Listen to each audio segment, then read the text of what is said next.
Bienvenidos. La historia está construida no solamente por comunidades y pueblos, sino también por aquellas figuras señeras que marcaron, por diferentes razones, una huella indeleble en el pasado que se convierte en una lección para seguir en el presente y en el futuro. Es el caso de este programa, una figura que se convirtió en un emblema y en un símbolo. Marcelo Quiroga Santa Cruz. Marcelo Quiroga Santa Cruz es una de las personalidades más significativas de la historia política contemporánea del país, particularmente en el periodo que comienza en la década de los años 60 y que termina brutalmente un 17 de julio de 1980. Pero Marcelo Quiroga, como otras muchas figuras de la historia boliviana, no estuvo exclusivamente dedicado a la vida política.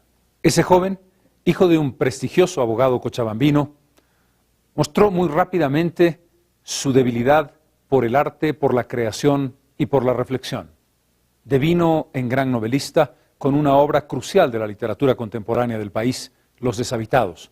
Se vinculó al cine, se vinculó a la reflexión intelectual en su conjunto, pero terminó atrapado por la política.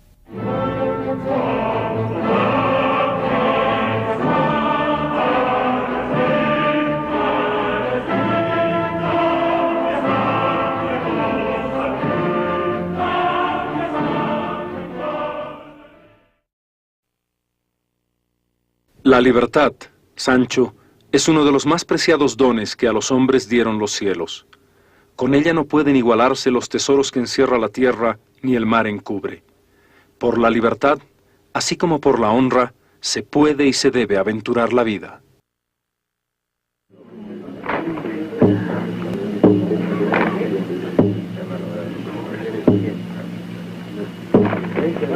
Con el negro. Bien va.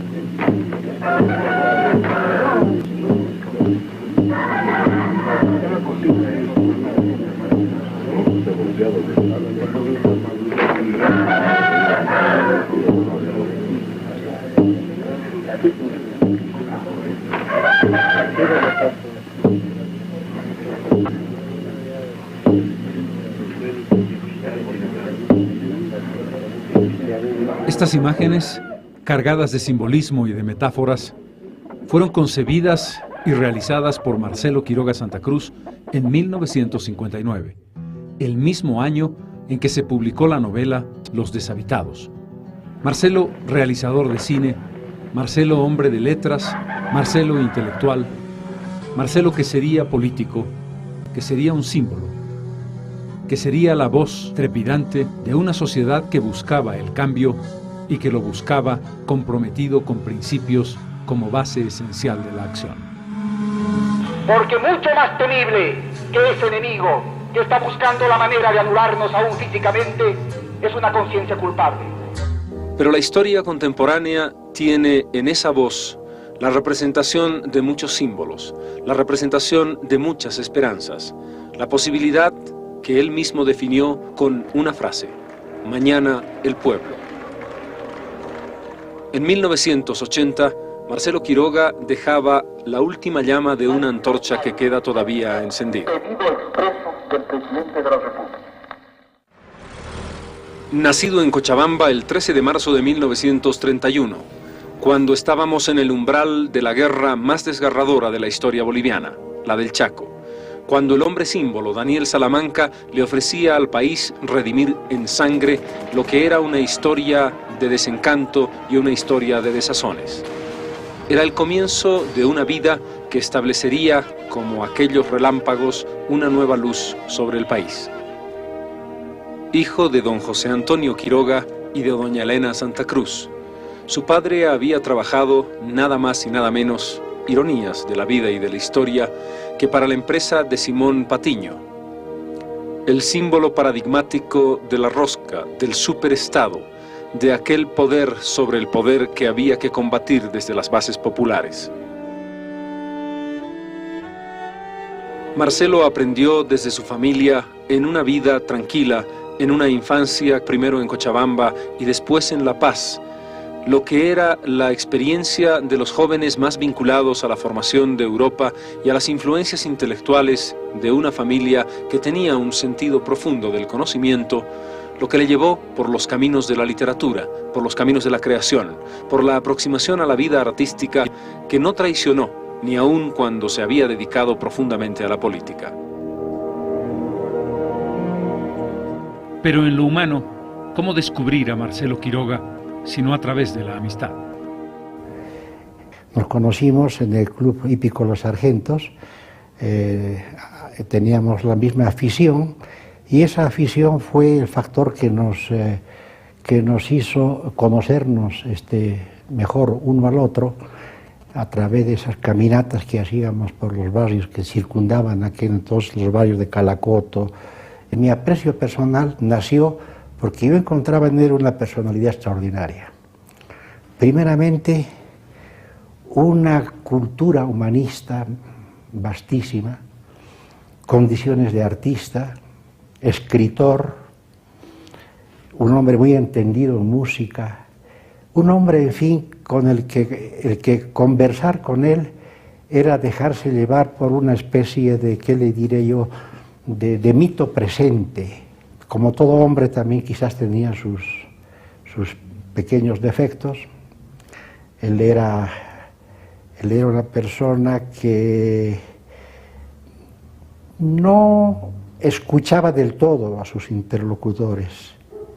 Y si los escuchaba, al poco tiempo de escucharlos ya sabía qué calidad de persona era su interlocutor. Y dependiendo de eso le daba más tiempo o simplemente lo cortaba de golpe. El advenimiento de la revolución de 1952 que estremeció al país tocó también a la familia de Marcelo Quiroga y a él mismo. En los valles de Cochabamba, algunas tierras, nada especialmente grande, fueron sin embargo afectadas por esa revolución emergente que establecía una dimensión distinta del hombre boliviano en relación a la tierra y en relación a la política.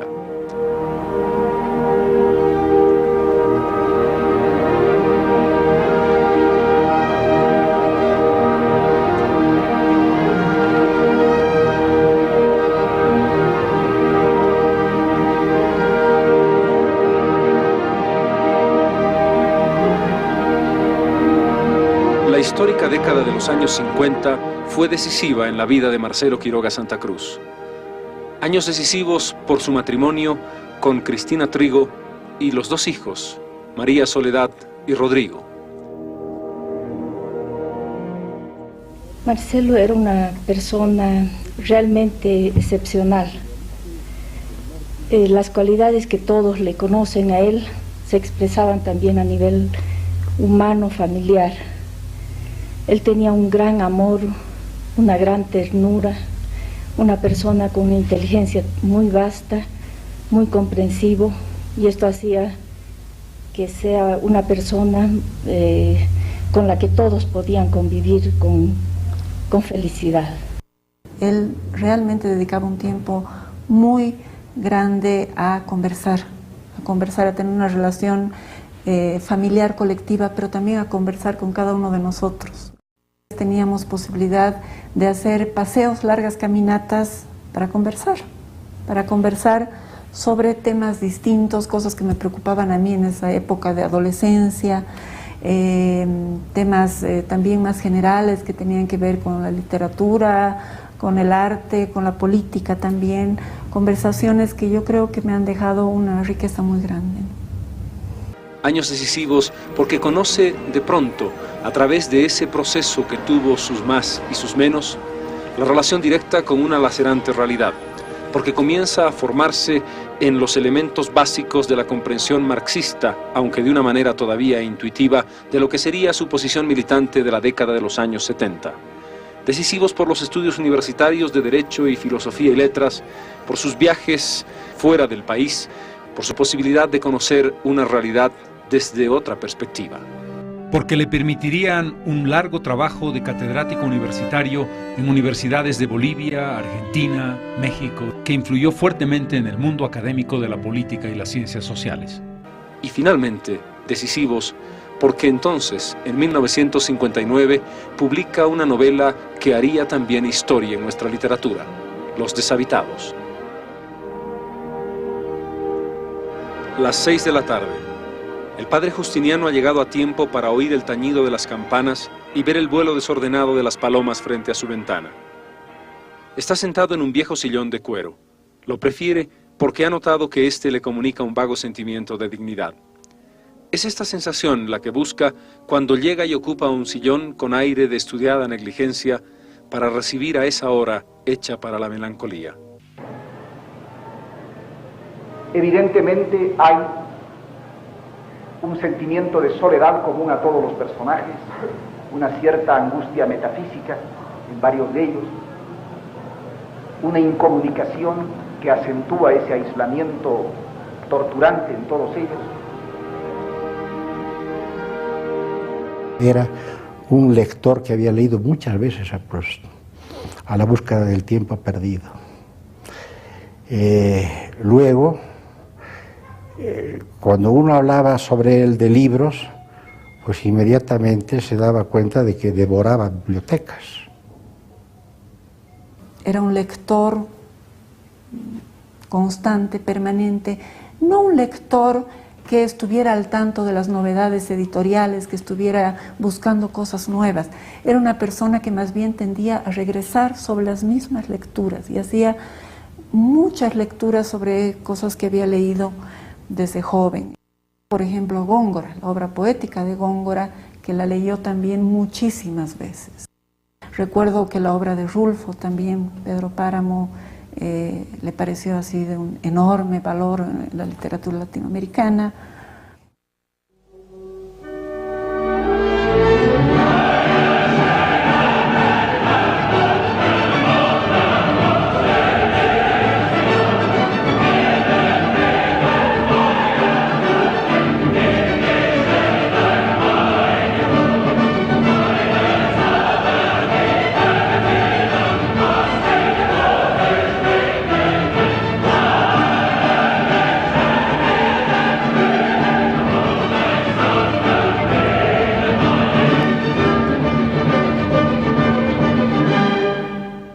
Era un apasionado de Beethoven.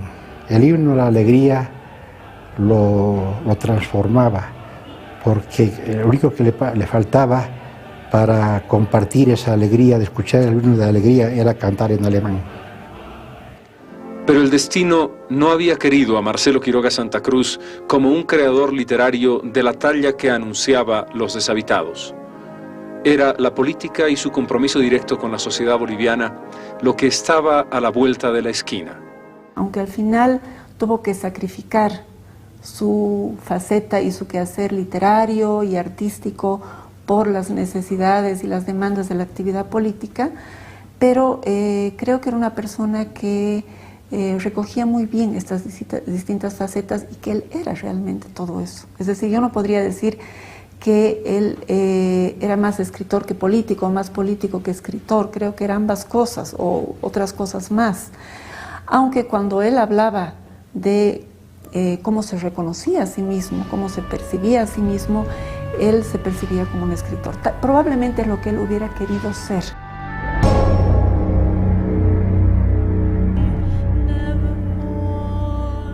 La influencia de la vida intelectual más profunda, Proust y Góngora, como decía un amigo y su propia hija, la música clásica y el himno a la alegría de Beethoven, como una suerte de gusto recurrente. ¿Cómo fue posible que ese intelectual de tanta influencia occidental y europea terminara tan vinculado a las aspiraciones más profundas del pueblo boliviano? Probablemente porque había un nivel de conciencia, de coherencia, de ejemplo personal que más allá de las ideas marcaría un momento importante de nuestra historia. La construcción de las ideas no es solamente un camino unívoco o es una atracción inmediata por aquello que te va a marcar a lo largo del tiempo. En el caso de Marcelo Quiroga, como en el de muchos otros políticos, hubo un tránsito desde una línea de compromiso democrático, incluso demoliberal, hasta una convicción marxista muy profunda cuando funda el Partido Socialista I. Y en el interín, en el tránsito entre ambos momentos, una visión nacional revolucionaria. Marcelo Quiroga va a ser protagonista de algunos hitos fundamentales. La interpelación como diputado independiente al gobierno del presidente Barrientos, adelantando lo que sería su compromiso y además una idea recurrente, el tema del petróleo. La nacionalización de la Gulf Oil Company como ministro de Minas y Petróleos de Alfredo Obando Candia. Tras la fundación del Partido Socialista y el exilio, el retorno en la reapertura democrática y un momento crucial para el país y para él, el juicio a la dictadura de Hugo Banzer Suárez.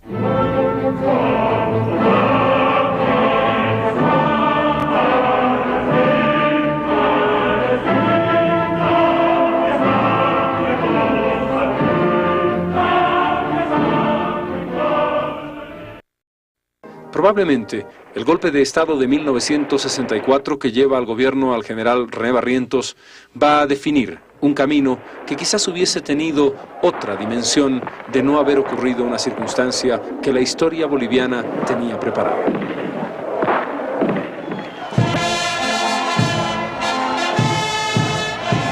El surgimiento del militarismo, protagonizado por René Barrientos Ortuño primero y Alfredo Obando después, establecerían para Marcelo Quiroga, primero, la experiencia periodística del Sol, breve pero intensa, en la que los perfiles de la denuncia y los perfiles del compromiso se establecían nítidamente en ese periódico. Pero vendría luego el Parlamento. Tras la elección de René Barrientos Ortuño en 1966 y la promulgación de la Constitución Política del Estado el 13 de febrero de 1967, se establece una presencia independiente y combativa en el Parlamento Nacional. Nunca fue de Falange Socialista Boliviana, eso es algo que hay que aclarar. Él fue invitado como diputado independiente por la Comunidad Demócrata Cristiana, de la que eran miembros el Partido Demócrata Cristiano y Falange Socialista. Hay una carta de José Romero en la cual queda constancia del carácter independiente de esa invitación a Marcelo. Es así como llega al Parlamento. Dos nombres y dos jóvenes, José Ortiz Mercado y Marcelo Quiroga Santa Cruz, que buscaban cuestionar al presidente Barrientos, que buscaban cuestionar una sociedad que establecía realidades tan terribles como la masacre de San Juan o la significación de la presencia guerrillera de Ernesto Che Guevara, que cuestionaban en definitiva al sistema.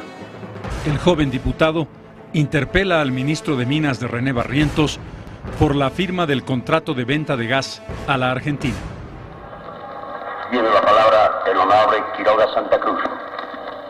Señor presidente, la exportación del gas natural como simple materia prima debe estar condicionada a una compensación, mediante la cual el país beneficiado con la materia prima ceda a Bolivia mercados fronterizos que nos permitan instalar industrias petroquímicas a base de gas natural con carácter regional. Los precios del gas natural en el mercado internacional son artificialmente estipulados en función de los intereses de los trusts petroleros que dominan la industria energética y petroquímica mundial. No constituyen en consecuencia una compensación razonable que justifique su exportación incondicional en beneficio de intereses foráneos, sacrificando el acervo gasífero nacional y sus futuras perspectivas industriales. A Marcelo Quiroga ese yo acuso a René Barrientos le costó el confinamiento y la cárcel. Le costó el perder una inmunidad parlamentaria que mostraba también que el poder no quiere contraste alguno en ninguna circunstancia. Marcelo Quiroga se forja como parlamentario en esos años de juventud para mostrar toda su fuerza una década más tarde. Pero era ya el anuncio de lo que en 1969-70 se convertiría en la experiencia nacional revolucionaria más importante desde 1952. Y a partir del año 66, un poco antes, Marcelo se comienza a vincular a la intelectualidad progresista de ese momento, de Sergio Almaraz Paz, René Zabaleta y otras figuras de entonces. Y es ahí que él comienza a hacer un estudio cada vez más serio más sistemático del marxismo y termina finalmente en el año 71 fundando el Partido Socialista bajo la doctrina socialista, ¿no? bajo el marxismo.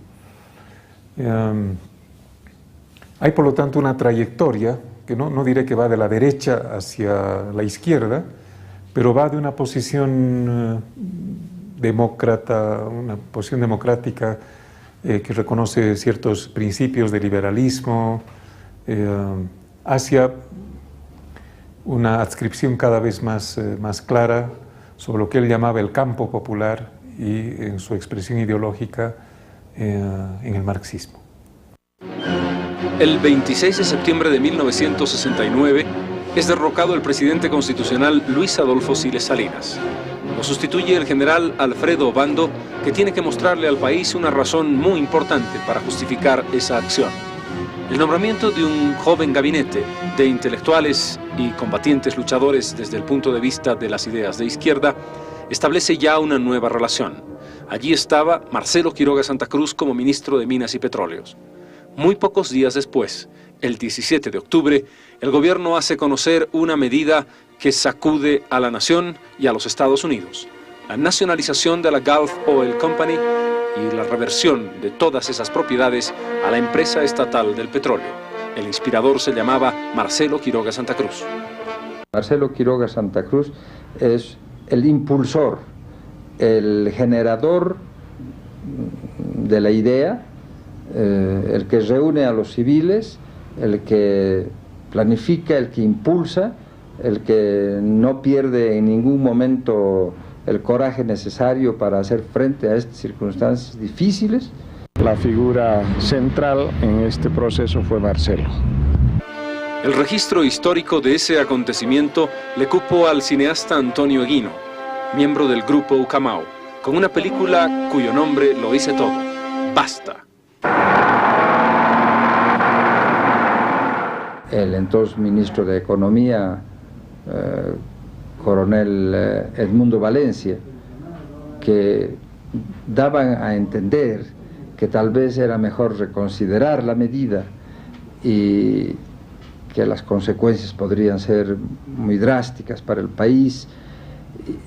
Ante ese temor de que esta idea se esparciera y al final no dictáramos el decreto, entonces se precipitó y Marcelo Quiroga, a fin de que de una vez por todas saliera a la luz pública, hizo unas declaraciones de prensa.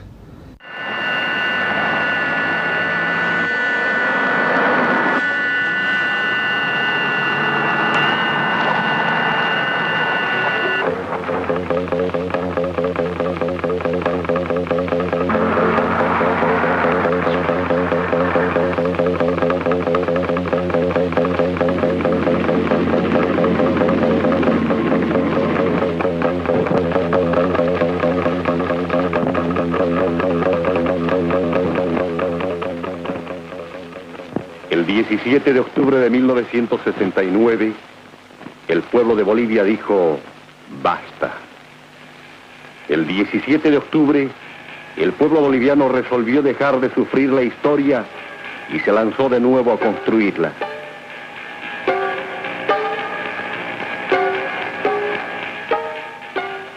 Tú, asesina doméstica. Tú, asesina extranjera. Tú, conspiradora internacional. Tú, conjunto de vándalos y ladrones de este continente, sal de Sudamérica. Esto le dijo un senador norteamericano a la Standard Oil cuando la guerra del Chaco. Esto le decimos ahora a la Gulf. Sergio Almaraz señaló: el Código del Petróleo y la presencia de Gulf en Bolivia significan la liquidación de yacimientos petrolíferos fiscales bolivianos. Humberto Vázquez Machicado condenó el carácter antiboliviano del Código. Desde el Parlamento y la radio, Marcelo Quiroga Santa Cruz denunciaba la entrega. El pueblo sabía que si perdía el gas y el petróleo, estaba perdiendo su dignidad.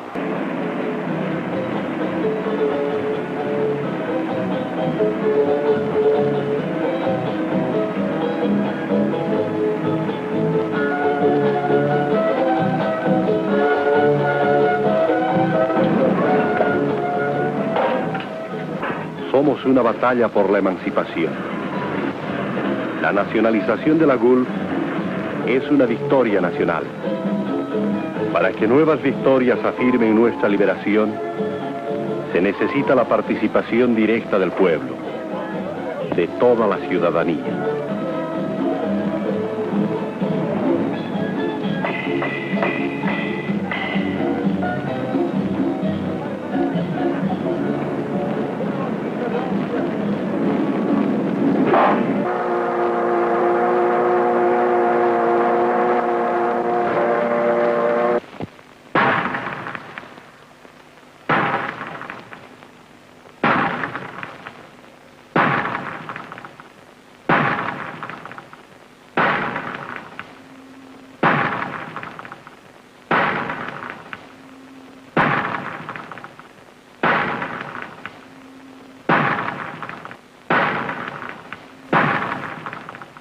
La nacionalización de la GALF, sin embargo, había sido planteada aceptando una compensación por la expropiación de los bienes que quedaron en propiedad del Estado, y Bolivia pagó varios millones de dólares por ese concepto. Estaba contemplada dentro del decreto ley, porque era una utopía el no pagar. No sabríamos realmente cercenado nosotros mismos. Y eso es lo que las fuerzas de la izquierda extrema, con la característica que siempre tienen de ir a cosas totalmente irreales, decían que no hay que pagar. Pero la historia tiene sus propios designios. En 1970, el entonces ministro de Energía e Hidrocarburos, Marcelo Quiroga, muestra sus diferencias con el ministro del Interior, el coronel Juan Ayoroa Ayoroa. El gobierno de Obando sufre serias tensiones. Hay violencia externa, las guerrillas de Teoponte son terriblemente aniquiladas y Marcelo Quiroga renuncia. Sería la última vez que estaría ligado al poder del Estado. Sufrió el gobierno demasiadas presiones y tuvo que virar notablemente. En esta época Marcelo decidió ya renunciar al ministerio porque vio que era imposible avanzar en sentido del interés nacional y popular. Inmediatamente después de su renuncia, ese gobierno cambió diametralmente. Marcelo renuncia por las presiones del grupo derechista del ejército y finalmente Obando decide renunciar. Yo le redacté la renuncia a pedido suyo y lo acompañamos con los ministros Bonifaz y Quintanilla al asilo en la Embajada Argentina. No sabíamos qué iba a suceder. Se hablaba de que iban a asaltar la casa del general Obando, extremo al que no se llegó. En todo caso, en esas circunstancias sube el general Torres al Alto y se hace fuerte en la base aérea y trastoca todos los planes del grupo derechista del ejército. Desde entonces protagonizaría la lucha desde el llano. En 1971, siendo ya presidente el general Juan José Torres, Marcelo Quiroga da un paso histórico para él mismo y para el país. La fundación del Partido Socialista era simbólicamente, paradigmáticamente, el 1 de mayo de 1971, en la populosa Plaza Pérez Velasco. En medio de los gases y de los discursos, Marcelo genera una de las experiencias políticas más importantes y más dinámicas de nuestra política contemporánea. Estuve invitado a la fundación del PS1 en un teatro que había en la calle Comercio, que no le acuerdo cómo se llama ahora, que fue interrumpido por una amenaza de bomba y salimos toda la gente a San Francisco y como dijo Marcelo en una de sus frases inolvidables, este es un partido que se funda en la calle. Aún en ese momento, Marcelo dejó en claro que la contradicción fundamental no era solamente entre la nación y el imperialismo, como sostenía el nacionalismo revolucionario, sino que dentro de la nación habían diferencias de clase muy importantes, ¿no? Lo dicen varios escritos de esa época, de manera que, por un lado, forma parte de la corriente nacionalista, y en el caso de la experiencia de Obando, incluso del nacionalismo militar, que tuvo su expresión en Bolivia a través de Obando, en el Perú con Velasco Alvarado, Pero ya entonces él tenía una diferenciación, ya había incorporado los conceptos de clase que son propios de la doctrina marxista. Era el anuncio de una radicalización del proceso político boliviano que culmina en junio de ese mismo año con la creación de la Asamblea Popular. Juan Lechín Oquendo, el máximo ejecutivo de ese nuevo órgano, Guillermo Lora desde el punto de vista ideológico, Oscar Eid representando a los estudiantes universitarios, son algunos de los nombres junto a Filemón Escobar y otros destacados líderes de la izquierda que van a propulsar una experiencia inédita, extraordinariamente radicalizada, al punto que fue una de las fuerzas que tensionaron con la retórica ultrarrevolucionaria al debilitamiento final y a la caída del gobierno de Juan José Torres. El 21 de agosto de 1971, el coronel Hugo Banzer Suárez se hace del poder, apoyado por los sectores conservadores, la empresa privada, los partidos tradicionales aliados paradójicamente, Falange Socialista Boliviana y el Movimiento Nacionalista Revolucionario. La estructura de un nuevo poder desde la derecha en la reconstrucción de una versión militarista del nacionalismo. El general Banzer establece 7 años de gobierno férreo, una dictadura que en sus primeros momentos tuvo el ejercicio de la violencia y la restricción y el no respeto a las libertades de los ciudadanos como uno de sus elementos más importantes. Cierre de las universidades, prohibición de los sindicatos, violencia ejercida contra los sectores de oposición determinan la constitución de una nueva etapa histórica del país.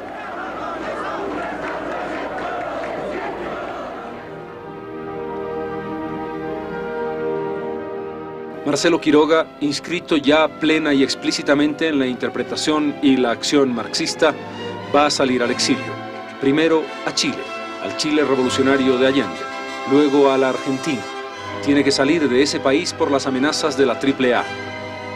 Para terminar su exilio en México, donde ejerce el periodismo y la cátedra universitaria, donde escribe columnas brillantes criticando duramente al régimen establecido en 1971, desde donde defiende los recursos naturales, el gas, nuestro patrimonio, desde donde concibe la posibilidad de una nueva sociedad ante la evidencia de la próxima reapertura democrática. En 1978, junto a la heroica huelga de las 4 mujeres mineras que fuerzan al general Banzer a establecer un proceso genuino de reapertura democrática, Marcelo Quiroga Santa Cruz se suma a las fuerzas progresistas y de izquierda que buscan un nuevo país. Allí estaban la Unidad Democrática y Popular y el Partido Socialista 1. No se pudo lograr la unidad, se generaron tensiones, pero se estableció una constatación. El pueblo volvía por sus fueros en la recuperación democrática desde una perspectiva que tenía entonces una ideología nítidamente vinculada a la izquierda y al marxismo. Cuando él regresa del exilio, entra clandestinamente a Bolivia a fines del año 77, se produce una escisión dentro del Partido Socialista. Él desconoce a Ponte Burela, que había suscrito un convenio con el MNR para concurrir a las elecciones del año 78 en un frente. Jerjes Justiniano y Aponte Burela quedan a un lado, Marcelo queda solo al otro lado. Se queda él con la fracción minoritaria, y de ahí viene el nombre de Partido Socialista 1. La Corte Electoral le exigió ponerle alguna distinción a la sigla, y no quiso él renunciar completamente a la idea de un partido socialista y le puso -1, que es el nombre que quedó hasta el final de sus días, y es esa actividad política la que fue al final más conocida, porque fue más intensa, porque le costó la vida, entre otras cosas. Marcelo Quiroga protagoniza 3 procesos electorales, 1978, 79 y 80. Y desde un pálido lugar, casi al final, entre los menos votados, en 1978 con algo más de 8.000 votos, pasa un crecimiento espectacular de más del 1000% en 1979, el momento culminante en que el candidato socialista es también elegido diputado. Se produce entonces el empantanamiento. No se puede elegir entre Víctor Paz Estenssoro y Hernán Siles Suazo y se termina eligiendo presidente a Walter Guevara Arce.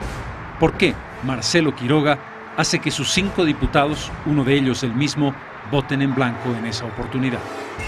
La decisión de Marcelo en ese momento y del Partido Socialista fue, primero, no negociar esos votos, no hubo ninguna negociación, pero en segundo lugar, no dirimir lo que él consideraba una lucha de poder entre dos fracciones del MNR, la de izquierda y la histórica o de derecha, que no era una tarea del Partido Socialista tomar partido a favor de uno de los dos bandos, y por lo tanto él describió eso en otro de los escritos como luchas intestinas del mismo proyecto de clase, con variaciones de izquierda y de derecha, pero que en definitiva no se resolvía el tema del poder por la titularidad de la presidencia. Es en agosto de 1979 que Marcelo decide finalmente su destino. Va a enfrentarse a grupos de poder que habían copado el gobierno desde 1971 y gobernaron durante casi 7 años. El líder socialista decide iniciar en el seno del Parlamento un juicio de responsabilidades contra el dictador y contra la dictadura. Queremos decir a todos que este juicio, como lo anunciamos el primer instante, es inexcusablemente un juicio político. Es un juicio de naturaleza política que solo la ignorancia política o la mala fe identifica con el juicio partidario o la expresión subalterna de enconos y resentimientos personales. Es juicio político porque es de naturaleza política el delito de que hay que juzgar.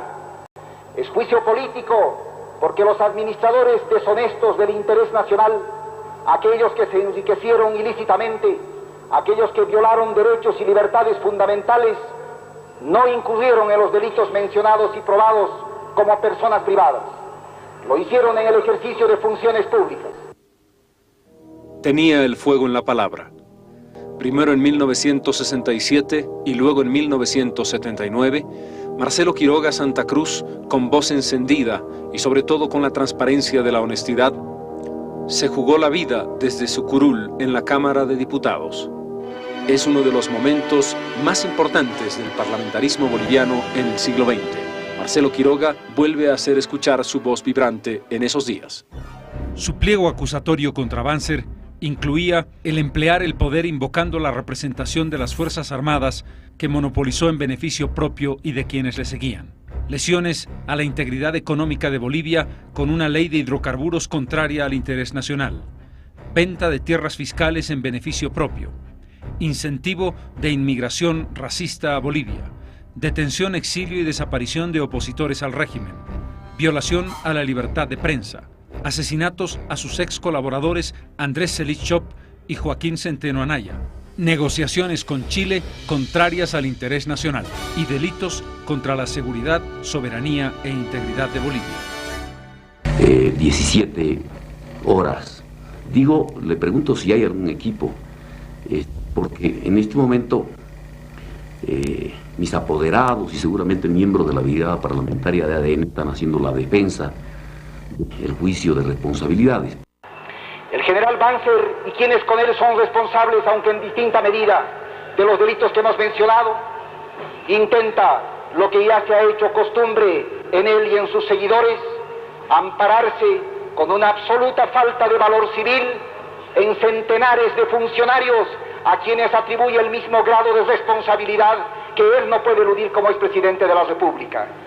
No demuestra valor civil, no demuestra hombría frente a un juicio de responsabilidades como este, quien intenta convertir en responsable de delitos como los que hemos señalado al último subteniente de nuestro ejército. ¿Cómo responde un gobierno? Con banderita blanca, con pañuelitos blancos, con florcitas. No, señor, los que vienen con armas tienen que atenerse a las consecuencias. Los casi 80.000 votos obtenidos por Marcelo Quiroga en esa elección le permitieron ir al Parlamento y con su pequeña representación establecer el desafío de un juicio de responsabilidades a un expresidente de facto que, sin embargo, los años lo han demostrado, no prosperó. Las miles de páginas de acusaciones de ese juicio han quedado en los archivos del Parlamento de la Nación. Pero Marcelo Quiroga continuó en la lucha. El Partido Socialista I, que crecía vertiginosamente bajo su liderazgo indiscutiblemente electrizante para toda la nación, establecía el nuevo desafío de las elecciones de 1980 que presidiría Lidia Gayler Tejada. habían pasado momentos dramáticos, entre ellos, desde luego, el derrocamiento del presidente Walter Guevara y los 16 alucinantes y sangrientos días del coronel Natush Bush.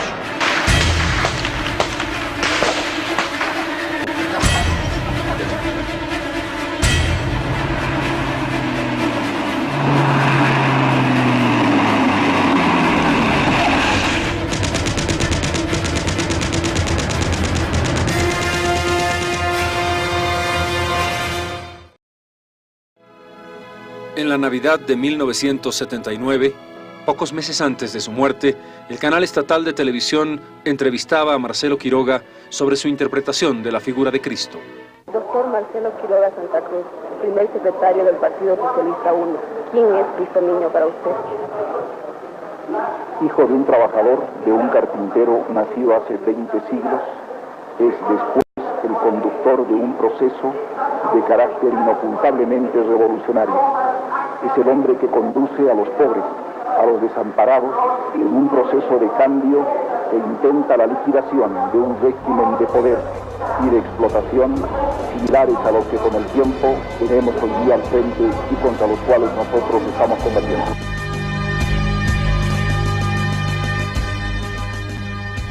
Estamos en una Bolivia polarizada, entre quienes están buscando la democracia en el sentido más tradicional y quienes creen que la democracia es simplemente un instrumento, un tránsito hacia un destino final, el socialismo. Allí se adscribe precisamente Marcelo Quiroga Santa Cruz. Pero pasarían muchas cosas en el interín. Más allá de la coherencia y de la fuerza de ese discurso convincente, había una línea indeclinable. En cambio, muchos que comenzaron en las líneas más radicales y en las posiciones más intransigentes, acabaron después, al final de ese arco hacia la democracia, traicionando sus ideas. No fue el caso de Marcelo. Es la víspera del camino al martirio, del camino al mito, del camino al símbolo. Es el momento de la amenaza, es el día o los días ominosos en que ese hombre que defiende la libertad, la democracia y un camino hacia una sociedad mejor, tiene sobre su espalda la sombra de quienes quieren aniquilarlo y van a hacerlo el aciago 17 de julio de 1980.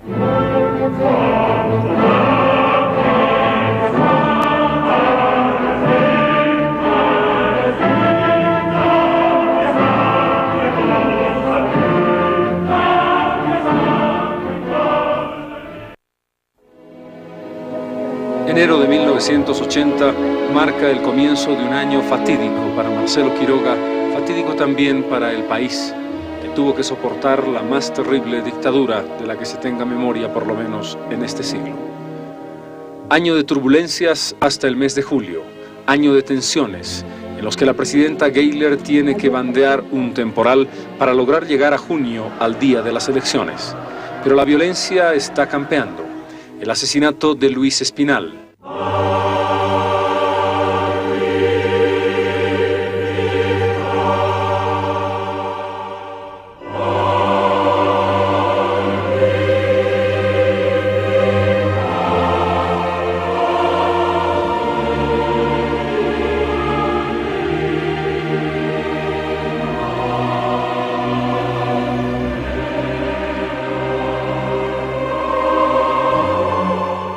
Cuatro meses antes de su propio asesinato, Marcelo asiste al multitudinario entierro del sacerdote inmolado.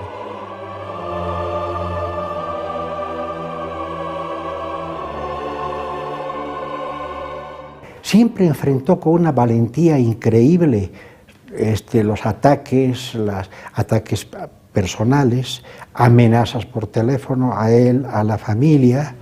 Siempre enfrentó con valentía todo lo que le vino como un torrente de una masa de odio, de decir, bueno, aquí me van a matar.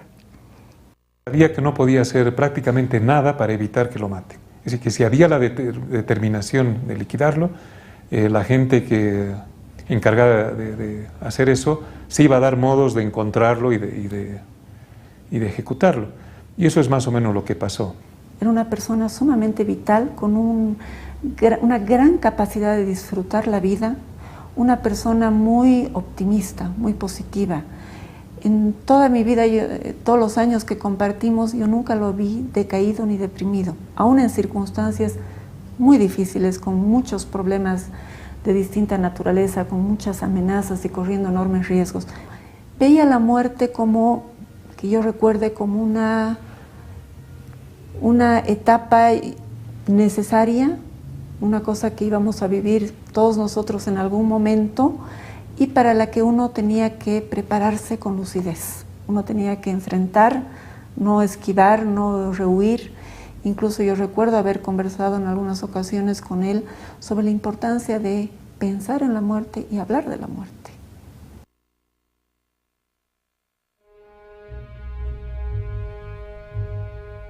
Los atentados en manifestaciones de la Unidad Democrática y Popular, la presión permanente sobre los candidatos democráticos y populares, el accidente aéreo que le cuesta la vida a 4 representantes de la coalición de Hernán Siles Suazo y serias quemaduras a Jaime Paz Zamora. Marcelo Quiroga está, sin embargo, esperando las elecciones, seguro de un éxito que efectivamente llegaría. Nuestro partido no tendrá en estas elecciones un solo voto prestado y por lo tanto será la votación nuestra la más consciente, la más lúcidamente comprometida con un proyecto político definido como es el nuestro. Pero el 22 de junio de 1980 llegaba la sentencia en la voz del que sería dictador Luis García Meza, quien decía: no se puede tolerar más esos ataques, esos insultos a las Fuerzas Armadas, como es el caso de Marcelo Quiroga Santa Cruz, que sin saber nada se ocupa de la vida económica y organizativa de la institución armada. A ese señor, las Fuerzas Armadas sabrán ponerle en su lugar y yo como hombre. Al día siguiente, el líder socialista respondía valientemente: en cuanto a la amenaza de agresión física que con propósitos intimidatorios formula el general García Meza, debo aclarar que si bien no ignoro la demostrada peligrosidad de la misma, estoy como siempre resuelto a defender mi honra, mi vida y la de los míos.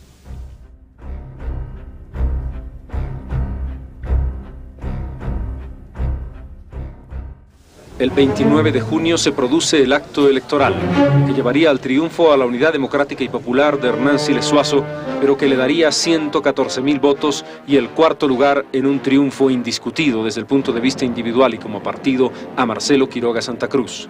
Este era el semblante del líder socialista el día de los comicios y esta una entrevista lograda por la televisión ecuatoriana. Doctor Quiroga, para la televisión ecuatoriana, se dice que usted es el candidato con mayor carisma, sin embargo el candidato con menores posibilidades de triunfo. ¿Por qué? No sé, realmente yo no puedo opinar sobre lo primero que dice usted. Sobre lo segundo, admito con veracidad que evidentemente nuestras posibilidades son menores que las de los candidatos Paz Extensoro y Siles Suazo. Sin embargo, nuestra meta no es entrar en una competencia de número de votos acá, sino más bien en la búsqueda de una línea de consecuencia y lealtad con los intereses obreros y populares. Si ello es comprendido por la clase trabajadora y creemos que comienza a ser comprendido, estamos profundamente satisfechos. Doctor Quiroga, en esencia, ¿cuál es el cambio socioeconómico que necesita Bolivia? Pasar de un sistema capitalista dependiente, como es el que hace víctima al país y a la clase trabajadora, a un sistema socialista. Bien. Ello no es fácil y estamos en esa lucha. Bien. Sufraga en estos instantes el doctor Marcelo Quiroga Santa Cruz, quien lideriza como candidato a la presidencia de la República por el Partido Socialista número 1. Esta fue la última imagen registrada en vivo de Marcelo Quiroga Santa Cruz, que sería asesinado 18 días después por la dictadura de Luis García Meza y Luis Arce Gómez. El 17 de julio de ese año de 1980 comenzaba el drama. Un grupo paramilitar, escondido en ambulancias de la Caja Nacional de Seguridad Social, irrumpió violentamente en la sede de la Central Obrera Boliviana, en la que se reunía el Consejo Nacional de Defensa de la Democracia, entre quienes estaban, además de otros importantes líderes políticos, Marcelo Quiroga Santa Cruz en representación de su partido, el PS1. Cerca de las 12 del mediodía de ese jueves, simultáneamente en el Palacio de Gobierno y la COP, comenzaba el golpe de Estado. La irrupción violenta, cuando se producían declaraciones de los miembros del CONADE en la sede de la COP, determinó una acción paramilitar que selló el destino y la vida de Marcelo Quiroga.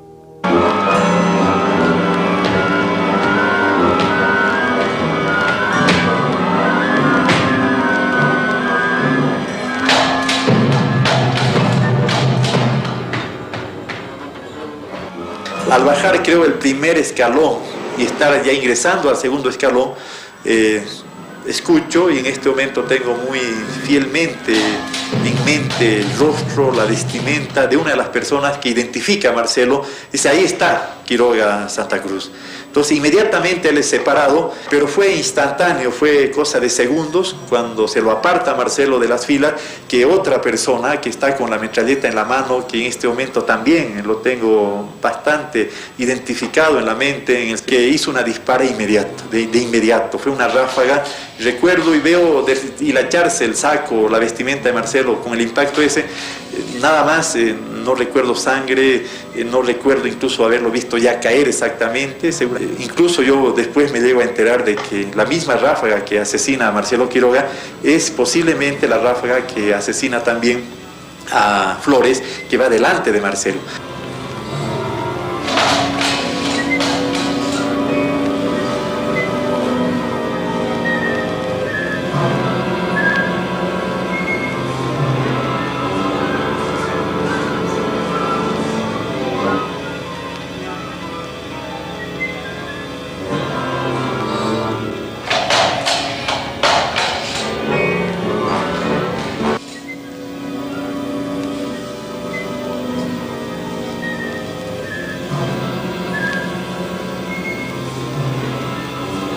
Aparte de la tragedia que a mí me ha tocado vivir, yo sufro también por la pérdida que significa su desaparición para el futuro de Bolivia. Creo que era un líder lúcido, un líder de una honradez intachable, que por eso ha muerto además. A Marcelo herido se lo llevaron seguramente al cuartel de Miraflores, donde fue salvajemente torturado. Eso ya lo tenemos comprobado por documentos fotográficos que han sido ampliamente difundidos en el país y en el extranjero. Ha sido salvajemente torturado estando con vida. Pero ¿quién fue realmente el responsable intelectual de la muerte de Marcelo Quiroga Santa Cruz? Creo que es posible identificar como autor intelectual del asesinato de Marcelo al general Banzer y la gente de su entorno. Hay un dato que corrobora esta afirmación y es el hecho de que el grupo de mal llamados paramilitares, porque la mayoría de ellos son oficiales del ejército, que toma la central obrera y que le dispara a Marcelo, son personas que fueron parte del cuerpo de seguridad de Banzer y de su esposa. En el caso de Killer Molina, Froilán Molina, estuvo 5 años a cargo de la seguridad de la primera dama, y en el caso de Pizarro estuvo durante 7 años a cargo de la seguridad de Banzer. Estos oficiales se reagruparon pocos días antes del golpe y, según testimonios de alguna otra gente que participó en los comandos, este grupo aparece a último momento y toma la responsabilidad de secuestrar a las personas que estaban reunidas en la Central Obrera Boliviana. Por si esto fuera poco, el 2 de septiembre de 1980, el coronel Luis Arce Gómez responde al pedido de la familia de devolución del cadáver de Marcelo Quiroga, puesto que con anterioridad el gobierno había anunciado a la prensa que no pudo dar con el paradero del cadáver del señor Quiroga Santa Cruz. Sintiendo no poder proporcionarle ninguna información al respecto, saluda a usted con especial consideración. Junto con el pequeño paquete de cenizas se entregó el reloj y el anillo de Marcelo. Y efectivamente el reloj y el anillo eran suyos. No tenemos en cambio la certeza de que esas cenizas son de él. En 1997, el gobierno instruye una investigación para averiguar sobre el paradero de los restos de Marcelo Quiroga. La palabra desaparecido es uno de los legados más dramáticos de las dictaduras de los años 70 y 80 en América del Sur. ¿Qué ha pasado con los restos de Marcelo? Tras lo acontecido en el Estado Mayor, todo se convierte en bruma y especulación. Sacan 2 cadáveres de allá. ¿Usted se dio cuenta de quién eran? No, en un principio no. Pero después sí. Después sí. ¿Cómo? Perdón, ¿alguien los identificó? Sí, uno de mis camaradas lo vio, especialmente al señor Quiroga Santa Cruz, y del señor también posteriormente nos dimos cuenta que era honorable Flores. ¿Qué hicieron con los cadáveres? Una vez que se los ha rescatado de ese lugar donde habían sido arrojados, los llevamos a la morgue del Hospital General.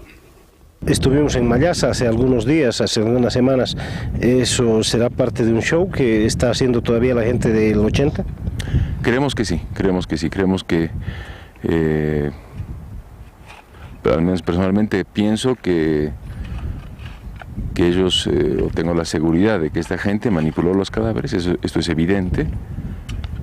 Lo que no creo es que haya manipulado en esa situación. Yo en la historia de Mallasa no creo, y creo que más bien son ellos quienes hicieron el enterramiento. Hay distintas versiones, algunas de ellas contradictorias, otras muy afines. Por varios testimonios creemos que se hizo el intento de quemar el cuerpo de Marcelo, y ese objetivo no se pudo consumar porque no hay posibilidades de hacer eso en poco tiempo a la intemperie, y por lo tanto que habrían suspendido la quema y habrían tomado una muestra de las cenizas, y a partir de ahí es un misterio de qué hicieron con sus restos. Hemos escuchado a lo largo de estos años una infinidad de testimonios. Lo que queremos nosotros es que algún rato aparezca algún oficial, un militar, con el valor civil suficiente para decir exactamente qué es lo que pasó. Hay al menos una docena de personas que saben con exactitud qué es lo que ocurrió. La dictadura había apuntado certeramente. Una de las mentes más lúcidas del país fue apagada, aunque no sus ideas, en ese 17 de julio. En el momento culminante, cuando Marcelo Quiroga planteaba todas sus posibilidades y toda su potencialidad política en favor de la nación, cuando establecía un punto de referencia nítido, sólido e inquebrantable de la izquierda, llega ese cruel asesinato. Las ideas de Marcelo Quiroga han quedado, sin embargo, como el ejemplo y como el modelo de otros hombres que, como él, supieron llevar adelante un ideario. El postulado marxista radical de entonces quizás tenga hoy una interpretación distinta, quizás haya que verlo con otros ojos, pero sin duda alguna, el ejemplo de consecuencia inalterable no podrá ser modificado ni con este ni con cualquier otro ojo que se quiera mirar. Marcelo Quiroga Santa Cruz le dio una lección al país. Y sabemos que más pronto que tarde se cobrarán esto que estamos haciendo. Estamos dispuestos a pagar ese precio. Siempre estuvimos dispuestos. Jamás vamos a rehuir el peligro. Porque mucho más temible que ese enemigo que está buscando la manera de anularnos aún físicamente es una conciencia culpable. Y no podríamos soportarnos a nosotros mismos si no cumpliéramos nuestro deber.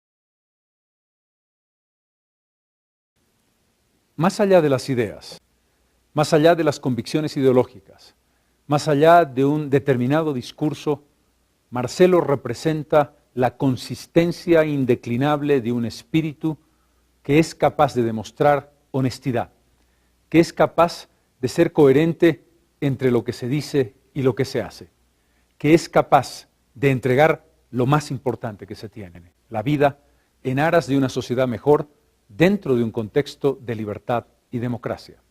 La democracia que Bolivia heredó de Marcelo, que simboliza a un pueblo que entregó su sangre, su esfuerzo y su sacrificio para conquistarla, es algo más que una entelequia, la definición de una forma de vida por la que apostamos, por la que peleamos y en la que creemos, sin matices, sin ningún tipo de consideraciones laterales en virtud de intereses personales. Porque ese es precisamente el ejemplo de una figura para la historia que se convirtió en mito, un faro que la democracia boliviana y la consistencia de la ética marca en Marcelo Quiroga Santa Cruz.